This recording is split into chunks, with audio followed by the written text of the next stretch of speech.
Welcome to This Explainer. Today, we're tackling a massive digital threat that affects absolutely every single one of us. We are putting together the ultimate 2026 cybersecurity checklist, 7 steps to total data privacy. So whether you're a seasoned IT veteran or you're literally just looking for cybersecurity for beginners, we're going to walk through exactly how to build an unbreakable digital fortress.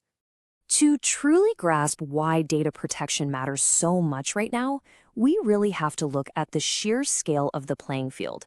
The global population sits at about 8.1 billion people. Out of that, a staggering 66%, that's over 5.35 billion people, are active internet users. And that includes everyday folks like you and me, massive corporations, government agencies, and yes, cybercriminals. And trust me, those cybercriminals, they are incredibly busy. Last year alone, 80% of companies reported being hit by cyber attacks. Let that sink in for a second. 80%. We're not just talking about minor computer glitches here either. These attacks range from serious financial fraud and sensitive information leaks to full-blown state-sponsored online terrorism using hacking, phishing, and malware. I love how one of our sources perfectly frames this. Data is the lifeblood of a modern IT system. It's the crown jewels. It really is your organization's secret sauce. It's your intellectual property, it's your highly sensitive customer information, and ultimately, it's your money.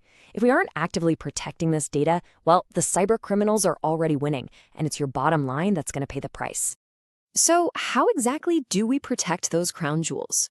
Well, we follow a definitive 6-pillar framework: governance, discovery, protection, compliance, detection, and response. And as you'll see, mastering these first 6 leads us directly to a crucial 7th step. Okay, let's dive right into step 1, governance.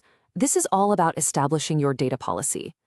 Before you go out and buy a single piece of software, you have to have a data governance policy. Skipping this step is literally like running a marathon without knowing where the finish line is. Your policy is what defines your classification tiers. You need to clearly label what is highly confidential and what is just unclassified. Because honestly, your company's financial records need vastly different protection than the cafeteria's weekly lunch menu. Moving right along to step 2, data discovery. You've got to know where your data lives. Here is a fundamental truth of cybersecurity for you. You absolutely cannot protect what you can't find. You have to look everywhere. You've got your structured data, the obvious stuff sitting neatly in your databases. But then you have unstructured data. This is the really tricky, sensitive information hiding out in random files, buried deep in old emails, or even flying completely unnoticed across your network. Finding all of it isn't optional, it's mandatory. Which brings us to step 3, advanced protection. Time to implement multi-layered security. So, you know the rules, you found where the data is, and now we have to lock it down. The reality of 2026 is that breaches are gonna happen, but with multi-layered protection, the bad guys won't actually be able to read what they steal. First off, encryption is totally non-negotiable. But here's the massive catch. If you encrypt your data but lose the keys, you've just locked yourself out entirely. That is exactly why secure key management is essential, and it has to be combined with multi-factor authentication, or MFA, and secure backups. All right, step 4, smart compliance and retention. It is all about reducing your attack surface. It is human nature to hoard things, right? I mean, we all have that one random drawer full of old charging cables at home. But in cybersecurity, hoarding data massively increases your risk. The golden rule here is incredibly simple. If you don't need it, get rid of it. You absolutely must set strict retention policies to destroy outdated records. That way, you're eliminating a vulnerability before a hacker ever gets the chance to exploit it.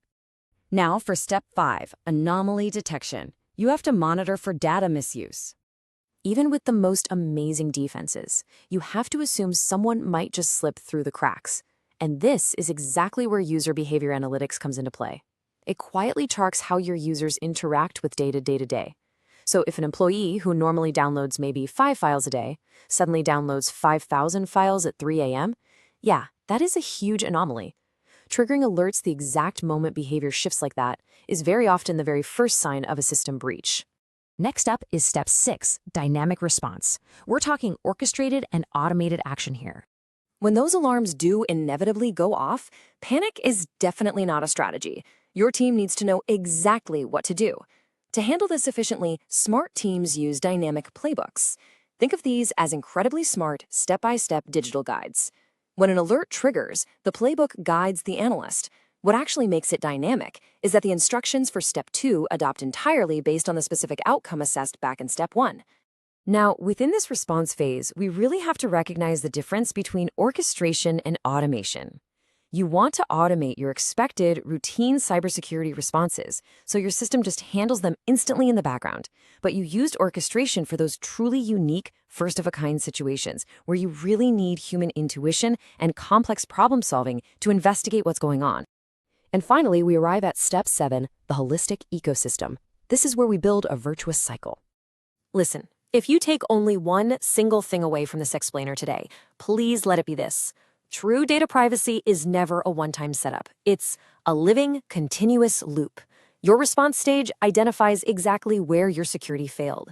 You then feed that information right back to the very beginning to adjust your governance policies. That updated policy then upgrades how you handle data discovery, which automatically improves your protection, and so on. It is a brilliant, virtuous cycle of constant improvement.